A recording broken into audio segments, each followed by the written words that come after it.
Friends, welcome to Geetha nice kitchen. ഇന്ന് ഞാൻ ഉണ്ടാക്കാൻ പോകുന്നത് സോഫ്റ്റ് ദോശയാണ്. എല്ലാവരും ക്രിസ്പി ദോശയല്ലേ ഉണ്ടാക്കുന്നത്. ഇത് നമുക്ക് സോഫ്റ്റ് ദോശ അങ്ങനെ ഉണ്ടാക്കുന്നത് നോക്കാം. ഇത് 2 ഗ്ലാസ് അരിയാണ്. 2 ഗ്ലാസ് അരി ഞാൻ 6 മണിക്കൂർ കുതിർത്തതാണ്. അതിനകത്തിൽ ഒരു ഒരു ഒരു ടീസ്പൂൺ ഉലുവ ഇട്ടിട്ടുണ്ട്.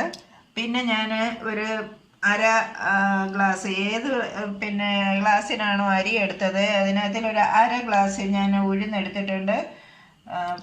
ഇത് നമുക്ക് ഇനി ഒന്ന് ഗ്രൈൻഡ് ചെയ്യണം. ഈ വെള്ളം ഇത് കഴിയുമ്പോൾ ഞാൻ നല്ലപോലെ കഴുകി നല്ല വെള്ള കളറി വരുന്നിടം വരെ കഴുകിയതാണ്. ഇത് ഗ്രൈൻഡ് ചെയ്യാനായിട്ട് എത്ര ആവശ്യമുള്ള വെള്ളമെന്ന് വെച്ചാൽ ഈ വെള്ളമേ ഞാൻ ഉപയോഗിക്കത്തുള്ളൂ. ഇത് ഉപയോഗിക്കാം. പിന്നെ കുറച്ച് ചോറുണ്ട്. ഫ്രണ്ട്സ്, ഇത്രയും ചോറും കൂടെ എടുത്തിട്ടുണ്ട്. നമുക്കിതൊന്ന് ഗ്രൈൻഡ് ചെയ്യാം. ഗ്രൈൻഡ് ചെയ്യുമ്പോൾ കുറേശ്ശെ ആയിട്ട് വേണം ഗ്രൈൻഡ് ചെയ്യാൻ. എന്താണെന്ന് വെച്ചിട്ടുണ്ടെങ്കിൽ എന്നാലേ നമുക്ക് നല്ലൊരു പേസ്റ്റ് കിട്ടത്തുള്ളൂ. ഗ്രൈൻഡ് ചെയ്തിട്ട് വരാം. ഫ്രണ്ട്സ്, ഞാനിത് അരച്ചെടുത്തിട്ടുണ്ട്. ഇതേണ്ട ഈ ഒരു കൺസിസ്റ്റൻസി വേണം. ഇത് ഇഡ്ഡലിയൊക്കെ ആയാലും ഇച്ചിരി കൂടുതൽ അയവായിട്ടിരിക്കണം. ഇത് നമ്മൾ ഇനി ഒരേ ഡയറക്ഷനിൽ ഇങ്ങനെ ഇളക്കിയിട്ട് ഒരു 2-3 മിനിറ്റ് ഇളക്കണം. എന്താണെന്ന് വെച്ചിട്ടുണ്ടെങ്കിൽ ഇത് ഫെർമെൻറ്റേഷന് സഹായിക്കും. നമ്മുടെ കൈകൊണ്ട് തന്നെ ഇത് ഇങ്ങനെ കറക്കി ഒരേ ഡയറക്ഷനിൽ ഇളക്കണം. ഫ്രണ്ട്സ്, ഇത് ഒരു 8 hours റെസ്റ്റ് ചെയ്യാൻ വേണ്ടി വെക്കാം. ഫെർമെൻറ്റേഷന് വേണ്ടി റെസ്റ്റ് ചെയ്യാൻ വെക്കാം. നമുക്കിത് അടച്ചു വെക്കാം. ഫ്രണ്ട്സ്, നമ്മുടെ 8 മണിക്കൂർ കഴിഞ്ഞ് ഇത് എടുത്ത് വെച്ചേക്കുന്നതാണ്. ഇത് നല്ലപോലെ ഫെർമെൻ്റ് ആയിട്ടുണ്ട്. നോക്കി, നല്ലപോലെ പൊങ്ങി വന്നിട്ടുണ്ട്. ഇനി നമുക്ക് ഇതിൽ ആവശ്യത്തിന് ഉപ്പിടാം.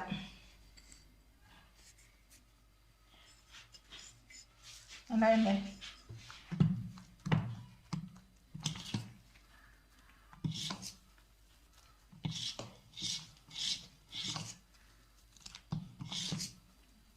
ഈ ഒട്ടും വെള്ളം ഒഴിക്കേണ്ട കാര്യമില്ല. ആവശ്യത്തിനുള്ള വെള്ളം ഉണ്ടത്.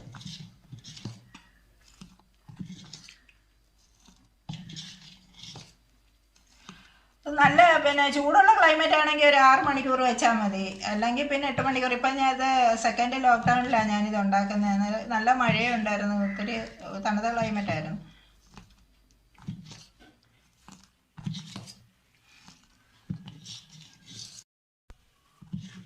ഇത് നമുക്ക് അങ്ങോട്ട് മാറ്റി വെക്കാം.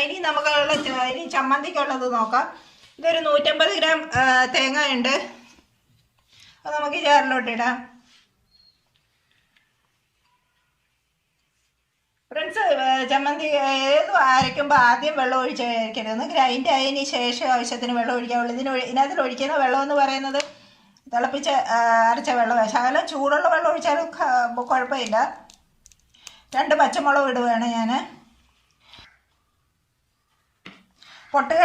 പൊട്ടുകടല ഞാനാണെങ്കിൽ ഒന്ന് കഴുകിയിട്ട് ഒന്നുകൂടെ ഒന്ന് റോസ്റ്റ് ചെയ്തതാണ്. അല്ലെങ്കിൽ അത് റോസ്റ്റഡാ, എങ്കിലും പുറത്തുനിന്ന് വരുന്നതല്ലേ, അതുകൊണ്ട് ഞാൻ ഒന്നുകൂടെ ഒന്ന് കഴുകി അത് റോസ്റ്റ് ചെയ്തതാണ്. ഇതിനകത്തിലോട്ട് ഇടുക. പിന്നെ ഇഞ്ചി 1 ഇഞ്ച് നീളത്തിൽ ഇഞ്ചി എടുത്തു. എൻ്റെ കയ്യിൽ ഇഞ്ചി കുറവായിരുന്നു, അതുകൊണ്ട് ഞാൻ ഇത്രയും എടുത്തിട്ടുള്ളൂ. 1 ഇഞ്ച് നീളത്തിലുള്ള ഇഞ്ചി എടുത്തോളൂ. അതിട്ട് ഇനി 2 ചെറിയ ഉള്ളി, 2 പിന്നെ പുളിയുടെ കണക്ക് പറയാനായിട്ട് പറ്റുന്നില്ല. ശകലം പുളി എടുത്താൽ മതി. പുളി. ഇനി ഉപ്പ്, ഇത് നമ്മൾ ഗ്രൈൻഡ് ചെയ്തതിന് ശേഷം ഉപ്പിടുകയും പിന്നെ കടുക് വറക്കുന്നതിൻ്റെ മെയിന്. ഞാനിതൊന്ന് ഗ്രൈൻഡ് ചെയ്യാം. ഫ്രണ്ട്സ്, ഞാനൊരു പാത്രം കടുക് വറക്കുന്നതിനായിട്ട് വെച്ചിട്ടുണ്ട്. അതിലോട്ട് ശകലം എണ്ണ ഒഴിക്കാം നമുക്ക്.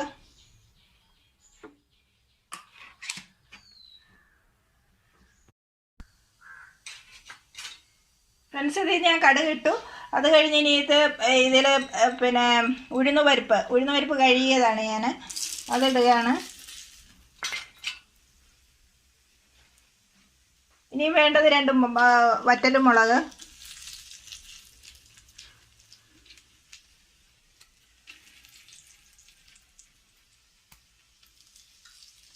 ഈ കരിയാപ്പില.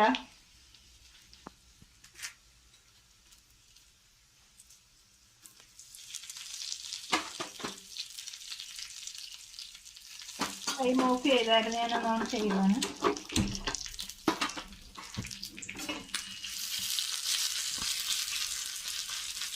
ആ ഉഴുന്നൊന്ന് ചെറിയ യെല്ലോ കളർ ആവണം, അതുവരെ ഒന്ന് ഇത് ചെയ്താൽ മതി. മറക്കരുത്.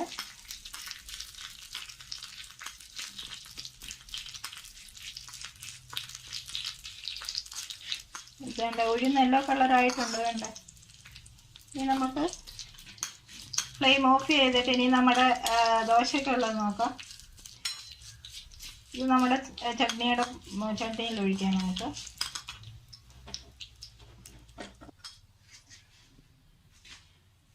ഇതിനകത്തോട്ട് നമുക്കിത് ഇടാം.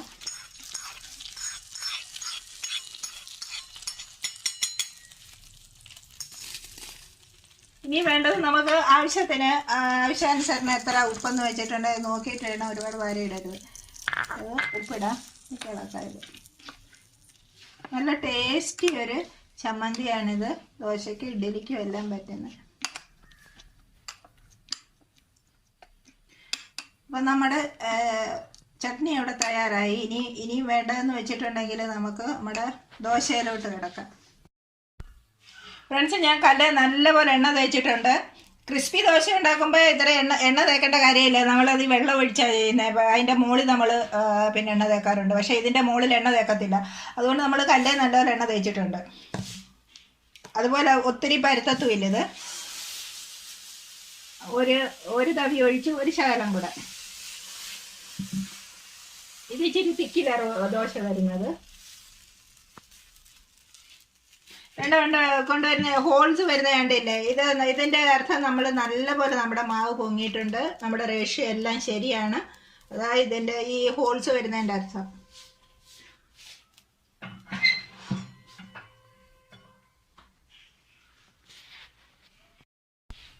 ഇത് എപ്പോഴാണ് തിരിച്ചിട്ടുണ്ടെന്ന് വെച്ചിട്ടുണ്ടെങ്കിൽ ഈ മാവ് ഒരു വെള്ളമില്ലാത്ത അവസ്ഥയിലാവും അന്നേരം തിരിച്ചിടുന്നത്. നിങ്ങൾക്ക് എല്ലാവർക്കും അറിയാം. പക്ഷേ ബിഗിനേഴ്സിന് വേണ്ടിയാണ് ഞാൻ പറയുന്നത്.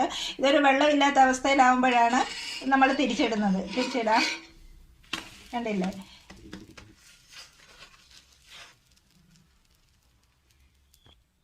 ഫ്രണ്ട്സ്, ഇത് തിരിച്ചിടാൻ സമയമാണെന്ന് തോന്നുന്നു. നോക്കാം. ഉണ്ടോ? തിരിച്ചിടാൻ സമയമായി. കണ്ടില്ലേ? ചെറിയൊരു യെല്ലോ കളർ വന്നിട്ടുണ്ട്.